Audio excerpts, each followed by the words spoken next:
exterior por los daños en el SOTE y evitar demanda internacional por incumplimiento. Fuertes enfrentamientos entre comerciantes informales y la fuerza pública, cuando eran desalojados de las calles de Quito y Guayaquil. Así empieza la noticia, emisión estelar.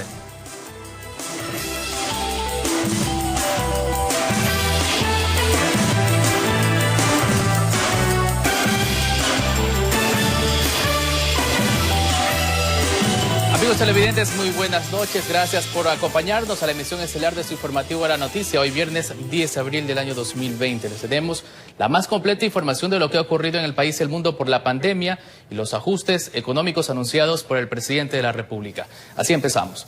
En cadena nacional, el primer mandatario, Lenín Moreno, anunció nuevas medidas económicas ante la emergencia sanitaria. Aquí se contempla la creación de un fondo que no será administrado por el gobierno y que deberá recibir aportes económicos de empresas y ciudadanos. Veamos. El presidente de la República, Lenín Moreno, anunció nuevas medidas económicas de carácter social. Inició su discurso asegurando que el país enfrenta 3 graves emergencias: la sanitaria, económica y social, y que en base a eso se está desarrollando un plan, pero necesita el apoyo de todos. Parte de nuestra estrategia, por supuesto, es renegociar la deuda externa que otros nos dejaron. Dentro de este plan se prevé la creación de una cuenta de asistencia humanitaria que no será administrada por funcionarios públicos y cuyos ingresos se destinen para garantizar salud, alimentación y empleo. Esta cuenta tendrá 2 fuentes de ingresos, aseguró. Las empresas grandes, es decir, aquellas que ganaron más de $1 millón, aportarán con el 5% de esa utilidad en 3 pagos mensuales. La segunda fuente es de los ciudadanos para los ciudadanos. Durante 9 meses, quienes tenemos un ingreso mensual, haremos una contribución progresiva sobre la base de nuestros ingresos. Obviamente, no pagarán esta contribución quienes ganen menos de $500 mensuales. Así, los que menos ganan, menos pagan, y los que más ganan, más pagan. Por ejemplo, quienes ganen $500 mensuales, pagarán $2 mensuales, porque todos tenemos que contribuir. Y quienes ganan $50.000 mensuales, pagarán $4.400. El primer mandatario menciona que con ese dinero se ampliará el bono de protección familiar, pero además hizo propuestas al legislativo para reformatorias urgentes. Nadie podrá ser desalojado por retrasarse en sus pagos de arriendo. Mientras dure la emergencia y hasta 60 días después, sugerimos por eso que arrendadores y arrendatarios se pongan de acuerdo en el monto de arriendo y su forma de pago. 2. El IES ampliará su cobertura, la cobertura de salud, a quienes se queden sin empleo. La ampliará por 90 días más, es decir, el total de la cobertura será de 120 días. 3. El seguro de desempleo se cobrará en 7 días. También se contempla destinar ayudas económicas a padres y madres de familia de escasos recursos económicos para cubrir los porcentajes de las pensiones educativas, así como la entrega de créditos con periodo de gracia y sin garantías para el alivio inmediato de la liquidez de las empresas, aseguró. Oremos por Informó país, Marilyn Jaramillo. por nuestras familias. Representantes del sector empresarial del país rechazan las medidas económicas anunciadas la tarde de hoy por el presidente de la República ante la emergencia sanitaria que estamos enfrentando. Ellos sostienen que muchas empresas tienen un serio problema de liquidez y no podrían ajustarse a las disposiciones. Que no era la forma ni tampoco el momento, que se debió fortalecer el sector industrial y las pequeñas y medianas empresas ante la situación que enfrenta el país por el COVID-19. Así el presidente de la Cámara de Comercio de Guayaquil, Pablo Arosemena, reaccionó ante las nuevas medidas dispuestas por el gobierno. Lo que la economía necesita para salir adelante es liquidez. Y el gobierno, en vez de meter plata, o al menos no quitarnos plata, lo que está haciendo es precisamente eso, tratando de meterle la mano al bolsillo del sector privado, y pensamos que eso va en un sentido contrario a lo que hoy la economía necesita. Para el presidente del Comité Empresarial ecuatoriano, Patricio Larcón, asegura que el 70% de las empresas del país están sin producir y que sostener una cuenta nacional de asistencia humanitaria con dinero de negocios que ganen más de $1 millón y de las personas que tienen ingresos de más de $500 al mes aumenta la preocupación. El país está en una situación complicada. La mayoría de empresas no dan más, señor. Por último, que esas tasas se las cobren a las empresas que pudieron operar. durante la crisis o que ganaron plata durante la crisis, pero el 70% del sector productivo, señor, está paralizado. Usted no puede cobrar tasas o contribuciones a las empresas que no están generando ingresos. Mientras que el analista económico Alberto Acosta Borneo hace algunas propuestas que cree que se pudieron aplicar y no las que ya están por ejecutar de parte del régimen. Este es el momento para temporalmente reducir impuestos del sector productivo a los ciudadanos, que darles un periodo de gracia para poder pagar sus impuestos. No es el momento para sacarles más liquidez, porque a diferencia de lo que sucedió en el terremoto, en este momento no estamos generando los ingresos, ni las empresas ni los ciudadanos, y querer sacarles dinero que ya no tienen simplemente es complicar aún más la situación. Tanto los dos representantes del sector productivo y el experto en economía esperan que haya cambio en los próximos días en cuanto a lo anunciado por el gobierno, y coinciden que la intención de ayudar a personas que más lo necesitan es entendible, y señalan que el método que van a aplicar no es el correcto. Lo que el gobierno vendría a hacer con esta suerte de nuevos impuestos o contribuciones es hacer los agujeros más grandes y hacerle más agujeros al sector productivo. Y esperamos que el gobierno pueda rectificar. Lo que se necesitaba era tratar de empujar la actividad económica, que las cosas no se contraigan de manera excesiva. Le van a quitar plata a la empresa que tiene que generar fuentes de trabajo para, en teoría, ayudar al más pobre. Lo que van a hacer es empobrecer más a toda la sociedad.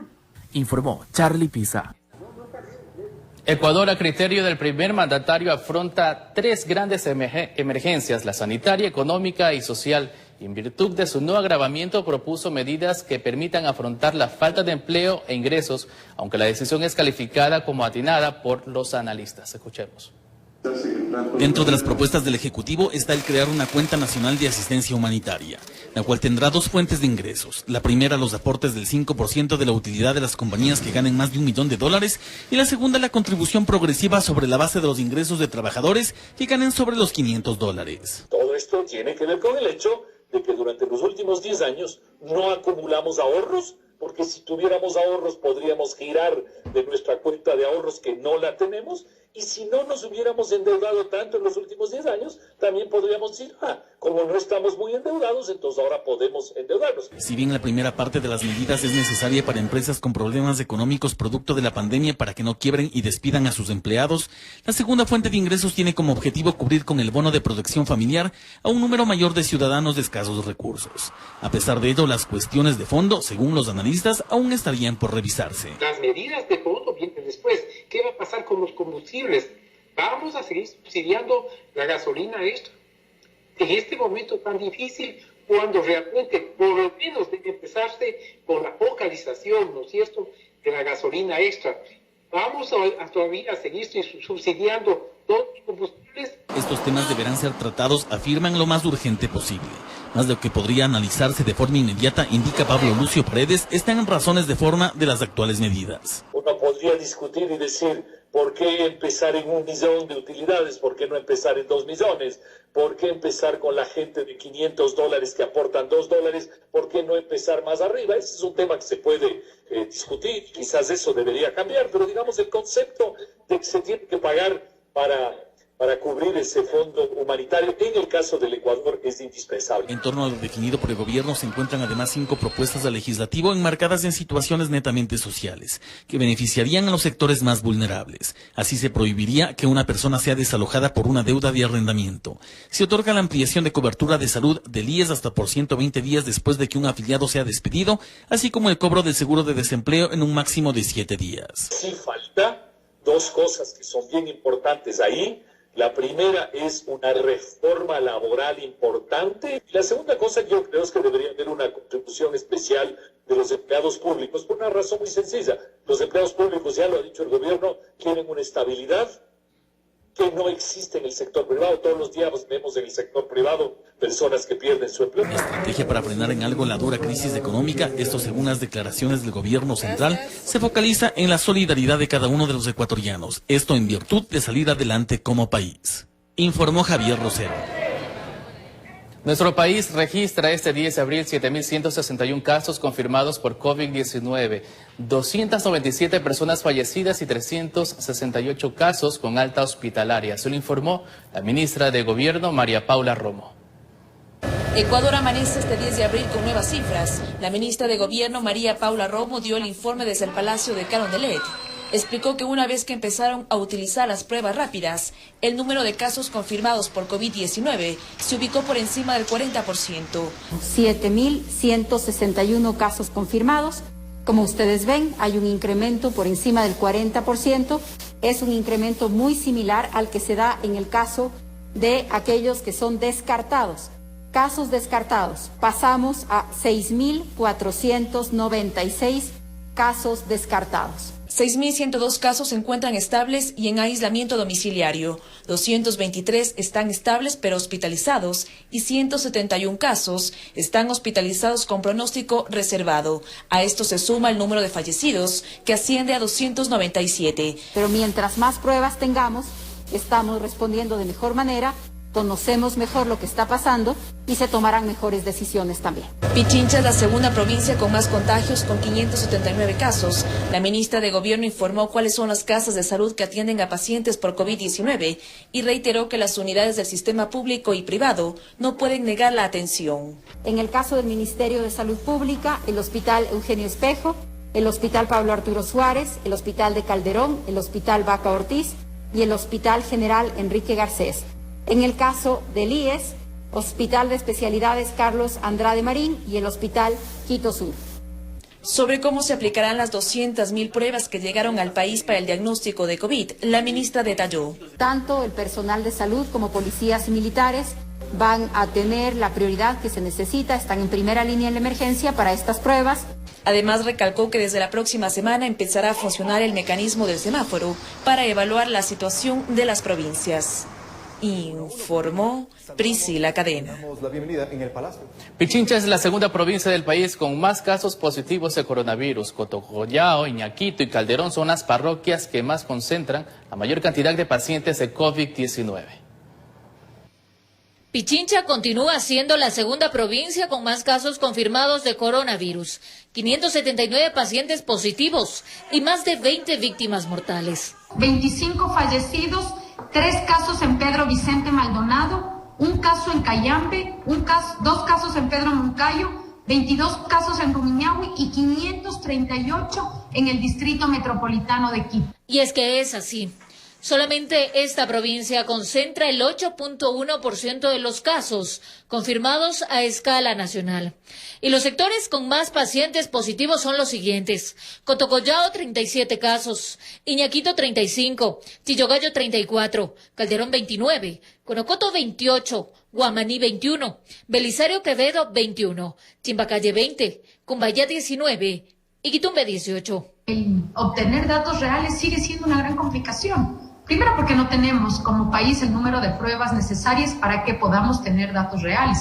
Y segundo, porque no hemos logrado un acompañamiento del cerco epidemiológico. Entonces, los números que recibimos siguen siendo un subregistro. Solo los cantones de Puerto Quito y San Miguel de los Bancos son los únicos que no registran casos. Pichincha es una provincia que tiene que mantener las medidas de aislamiento. En nuestro análisis prospectivo, los datos más altos de la crisis en Pichincha estarían entre el 15 y el 18 de mayo.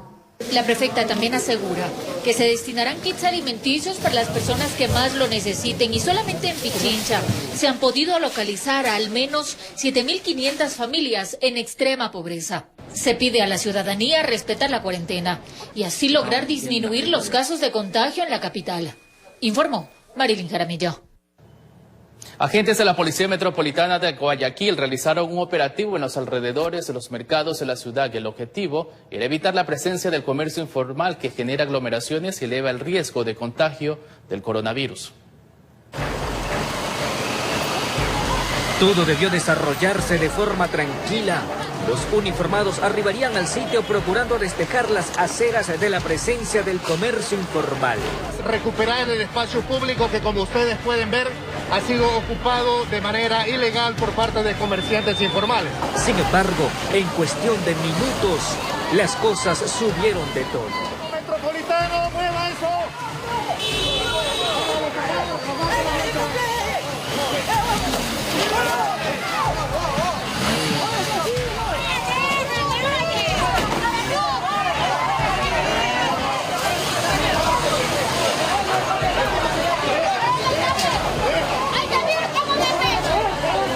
Vienen con todo, quitaron. Y la bebé estaba comiendo, hasta la comida le quitaron, le botaron. Y viene uno de esos de ahí, le coge a mi hija del pelo, le bota así. Y yo le digo, mira que está la bebé comiendo. En mi carreta estuve yo rodando, no en el piso. Sino que a la bebé le coge y le tira y le hacen a mi hija así el dedito.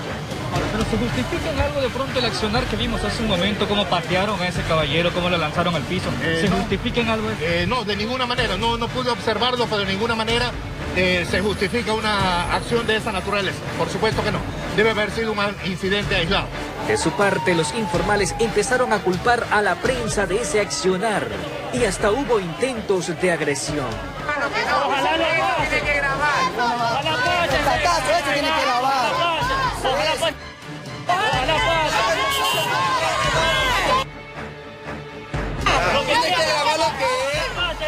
Al final, los comerciantes debieron abandonar las veredas de la ciudad en busca de acatar las disposiciones que solo pretenden evitar los niveles de contagio del COVID-19.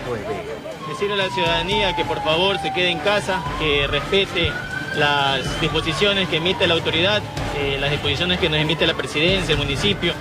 Se lo hace por el bien de toda la ciudadanía, no solamente de unos pocos. Por el momento no estamos aplicando ninguna multa, estamos únicamente pidiéndole de manera cordial a los vendedores que se retiren y a las personas que hacen las compras que se dirijan al mercado, que es en donde tienen que hacerlas. Informó José Morales.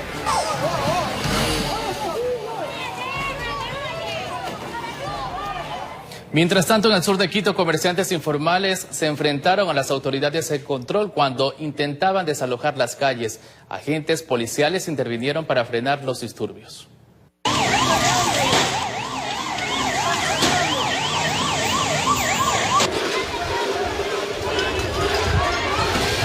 Son escenas que asustan y al mismo tiempo dejan ver la irresponsabilidad de las personas. La policía confirmó que el enfrentamiento fue por la inconformidad de comerciantes ambulantes que estaban prácticamente tomados la avenida ecuatoriana. Era un mercado sin ningún tipo de control. Están subiendo con palos, con piedras aquí y no entienden. Cuando llegaron los agentes municipales de control para tratar de poner orden, todo fue inútil. Intentaron incautar los productos, pero los informales se unieron y se armó la grande, atacaron con lo que encontraron. La venta informal, no quieren acatar las disposiciones y decretos que se encuentran establecidos. A los pocos minutos llegaron refuerzos policiales para frenar a los inconformes, quienes de forma desafiante buscaron quedarse en el sitio. Mencionan encontrarse cansados del constante que se les hace retirar del espacio público. Serían personas que fueron desalojados de otros sitios como San Roque, que buscan apostarse en lugares aledaños, tratando de evadir los controles. Lamentablemente, la venta informal sigue siendo un problema. Horas atrás se enfrentó a autoridades de control. Sucedió en el sector de la Ecuatoriana. Aquí se fueron en contra de las autoridades, incluso de bienes públicos y privados. Con los antecedentes ocurridos horas atrás, la presencia policial se reforzó en el sitio, así también de control municipal. El orden se mantuvo. Por ahora no hubo espacio para las ventas informales. La ciudadanía en sí no acata los decretos ni disposiciones. No toma en serio lo que está pasando en el país. Sigue saliendo en familia, en grupos. Pero paradójicamente el control y orden está en un sitio, pero el ingenio de los comerciantes, si se puede decirlo así, es sorprendente. Se dan modos para ubicarse cuadras más abajo, donde ofertaban productos para la preparación de la fanesca, sin ningún tipo de garantía para el consumo humano. En Quito informó Iván Casamen. Es momento de un corte comercial, ya regresamos con más información para saber cómo estamos enfrentando la emergencia sanitaria.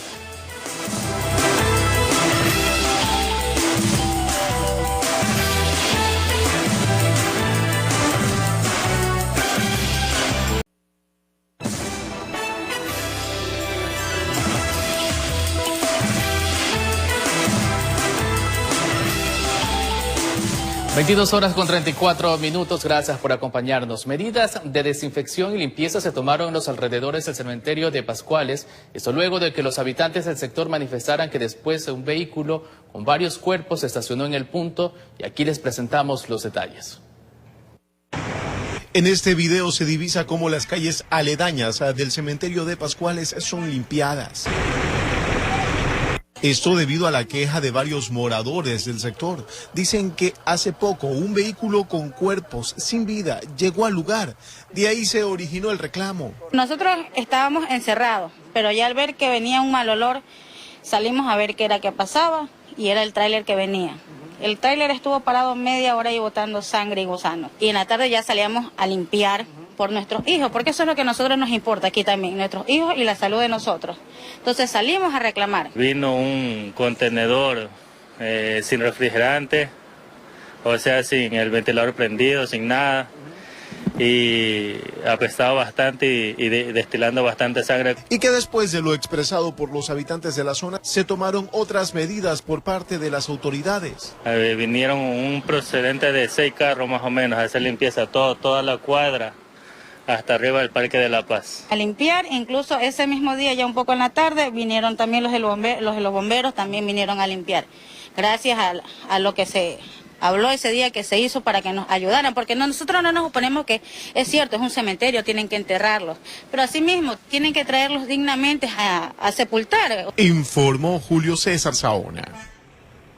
La alcaldesa Cintia Viteri exhortó al COE Nacional para que entregue una lista de los sitios que registra el mayor índice de casos confirmados, con el fin de establecer aislamientos integrales en Guayaquil, tras informar del proceso de adquisición de cientos de tanques de oxígeno para atender a pacientes críticos. Veamos.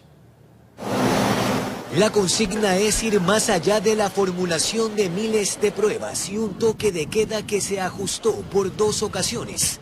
En el municipio dicen que desde hace 2 semanas le entregaron al COE Nacional una planificación para establecer cercos epidemiológicos efectivos. La lista de los sitios donde se concentran la mayor cantidad de contagios, y nosotros nos encargamos de la alimentación y de mantener a las personas en sus casas con todo lo que requieran, y vamos dejando limpias zonas de Guayaquil. Y que la idea es trabajar juntos, solidaridad abierta, sin cálculo alguno, pues, con casi 300 fallecidos y más de 7.000 infectados a nivel nacional. Basta de estar espalda con espalda, de ver quién hace por su lado y quién hace por otro lado. Aquí necesariamente tenemos que ser un solo equipo. Informó además la adquisición de cientos de tanques de oxígeno que hoy son oro en polvo. Lo considera esencial, como la clausura de una planta envasadora en la avenida Pedro Menéndez Gilbert. Que tenía guardados entre 600 y 2.000 tanques de oxígeno, porque en principio nos habían dicho que, nos había contestado que no tenía ni uno. No nos estamos dando las manos y la gente lamentablemente se va triste con su familia que está entre la vida y la muerte. Ya la gente no se tiene que desplazar a los hospitales grandes, sino que van a su centro de salud más cercano. Según la alcaldesa, hasta el momento el municipio ha destinado 12 millones de dólares para enfrentar la emergencia del COVID-19 en la ciudad.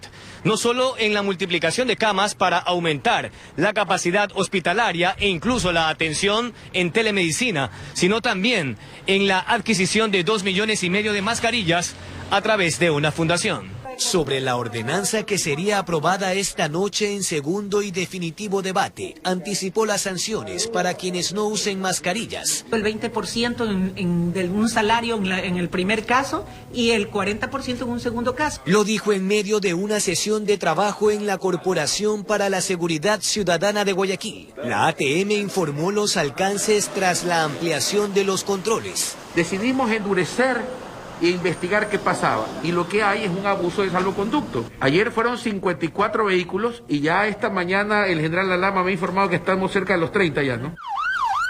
Informó Jorge Escobar. De 6 meses a 1 año de pena privativa de libertad podrían ser sancionados los arrendadores que desalojen a los arrendatarios por el incumplimiento de los pagos. Muchas personas no han podido cumplir con su obligación por la emergencia sanitaria. Estamos por cumplir 1 mes desde que se suspendieron las actividades por la emergencia del COVID-19, lo que ha significado que muchas personas no puedan generar recursos económicos para solventar sus necesidades. Una de ellas es cumplir con el pago de arriendo por el inmueble donde viven. Un poco lo que ha venido pasando es el tema de que los arrendadores han estado poniendo a disposición o sacando las cosas. Hay que recordar que esto es un delito sancionado y tipificado por el actual Código Orgánico Integral Penal.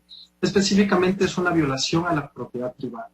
violación a la propiedad privada que al dueño del inmueble le puede significar acciones legales en su contra, advierte el experto en derecho Fabián Rosas. Esto está sancionado con una pena privativa de libertad de 6 meses o menos.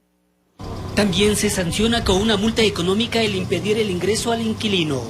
Será sancionado por parte del juez con una pensión locativa mensual. Es decir, si es que yo pago $500 y no me dejan ingresar a mi casa, el juez sancionará con esa misma pensión arrendaticia por cometer esto. En este caso se sugiere acudir a la fuerza pública. Lo que se debe hacer es llamar inmediatamente a la policía porque constituye un delito flagrante, para posteriormente presentar la denuncia correspondiente. Recordemos que de acuerdo a la resolución del Consejo de la Judicatura, todas las funciones dentro de las dependencias judiciales están suspendidas, a excepción de las que tienen que ver con delitos flagrantes. Por lo tanto, deberían esperar que una vez que culmine el estado de emergencia para proceder a presentar una demanda en el juzgado correspondiente. Tanto el arrendatario como el arrendador tienen derechos, pero en tiempo de emergencia se debería ceder espacio, informó Héctor Romero. El vicepresidente de la República cumplió agenda en Manabí. En aquella provincia recorrió varios hospitales, los cuales están habilitados y adecuados para recibir a los pacientes. El vicepresidente de la República, Otto Sonnenholzner, recorrió Manabí. La emergencia sanitaria hizo que el segundo mandatario constatara la capacidad de los hospitales en esa provincia. Asegura que las casas de salud se encuentran operando y están listas para recibir a más pacientes. Tenemos buena capacidad en la ciudad de Puerto Viejo, sobre todo en el hospital de especialidades. Se han contratado 300 nuevos médicos, auxiliares, enfermeras, etcétera. Se contratarán más para llegar a esa capacidad total de más de 400 camas que nos va a servir para atender la emergencia en la provincia de Manabí. En Chone recorrimos la construcción del nuevo hospital de Chone. Esa construcción queremos ponerla pronto al servicio de la ciudadanía del cantón y del norte de Manabí. Se dio tiempo para llegar a distintos cantones. Dice que se está dotando a los galenos de los implementos necesarios. Todo es un proceso. Estuvimos en Jipijapa, preocupados de muchos reclamos de la ciudadanía. Hemos acudido con respuestas concretas en cuanto a equipos de protección para el personal de salud, una ambulancia, mejor coordinación para la derivación. El hospital de Jipijapa es un hospital básico. Hay que derivar muchos casos para Puerto Viejo, mejor coordinación y mayor agilidad en esa derivación. Y que todavía hay mucho por hacer. Y ha sido importante, sobre todo, escuchar a la gente. El mensaje que quiero darles es que nos ha dolido mucho la situación de Jipijapa y hay unas soluciones que son a muy corto plazo. 10 respiradores vendrán hoy. También estamos trabajando para transportar las medicinas que les hace falta. Informó Julio César Saona. El ministro de Economía, Richard Martínez, detalló en cadena nacional las medidas económicas tomadas por el presidente de la República, Lenín Moreno. En consecuencia, señaló que en términos amplios lo que significará a nivel país abordar al sector económico sin descuidar el aspecto social. La triple emergencia sanitaria, económica y social por la que asegura el Ejecutivo se encuentra inmerso el país deberá ser afrontada de manera paralela. La primera, que es de resistencia, este periodo de alguna manera de hibernación en el que estamos todos los ciudadanos y las empresas. Segundo, de reactivación, es decir, cómo lograr que las empresas generen más ventas, que las personas no pierdan su trabajo, que las personas puedan retornar a sus niveles de consumo. Y la tercera es de la recuperación estructural de la economía. El plan de finanzas para que exista una recuperación de la economía nacional prevé una caída del producto, esto al igual que todos los países del mundo. Sin embargo, aspiran a la rápida recuperación mediante decisiones de coyuntura y de estructura. El decrecimiento del PIB para el Ecuador podría estar entre el 3% y el 7%. Traducido esto a la vida cotidiana de las personas, tendría un efecto en las ventas, un efecto en la liquidez, un efecto también en el empleo y un efecto en la pobreza. Entonces, tenemos que activar todo lo que podemos activar, de lo que somos capaces de activar para evitar que ese crecimiento llegue a un tope tan fuerte como el 7%.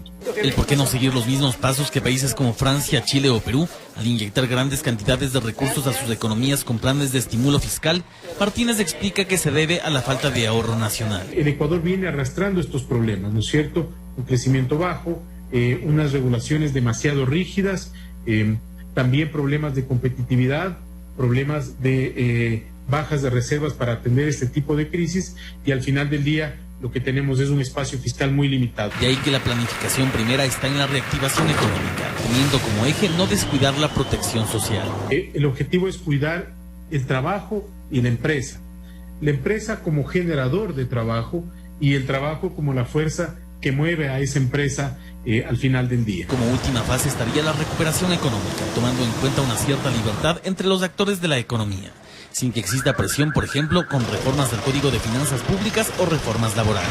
Particularmente nos estamos enfocando en un nuevo modo en el que las empresas y las personas puedan interactuar con una total y absoluta libertad para que exista acuerdo entre las partes. En el caso referente a la cuenta nacional humanitaria, el ministro valoró lo expuesto por el primer mandatario, a señalar que se muestra con un mejor escenario de transparencia, esto debido a que su manejo sería por actores de la sociedad civil, informó Javier Rosero. Todo lo que pidan en oración, crean que ya lo han recibido y lo obtendrán. Te ama el espíritu y verdad.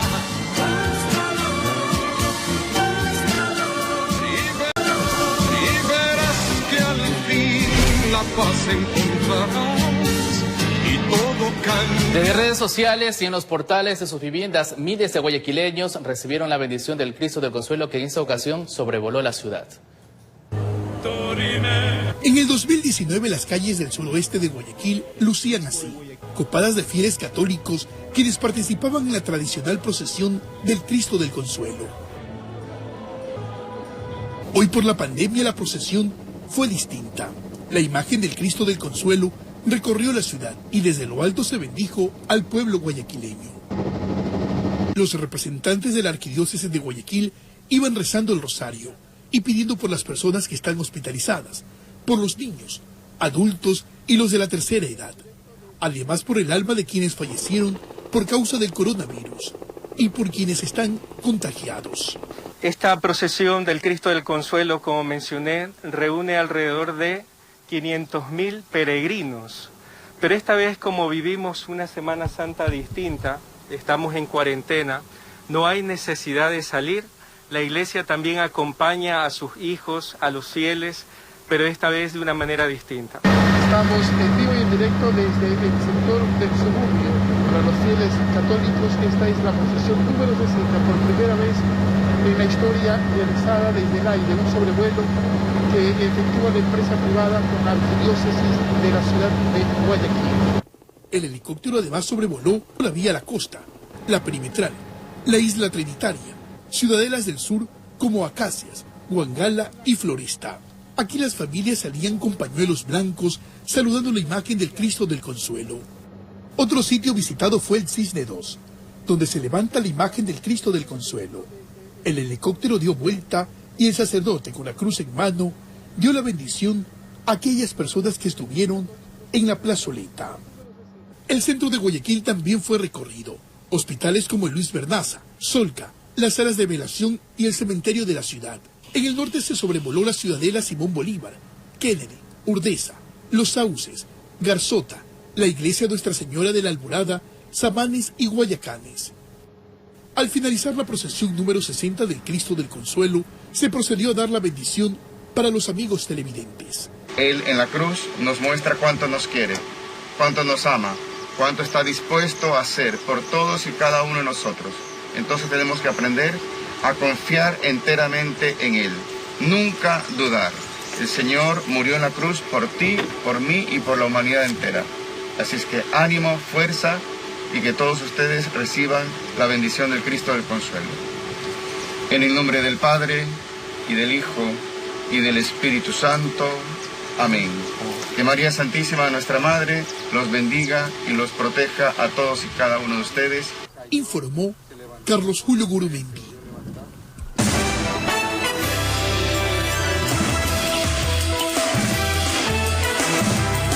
Finalizamos, gracias por su sintonía, los esperamos mañana sábado y domingo con las emisiones especiales a las 14 horas y 18 horas con 30 minutos. Buenas noches.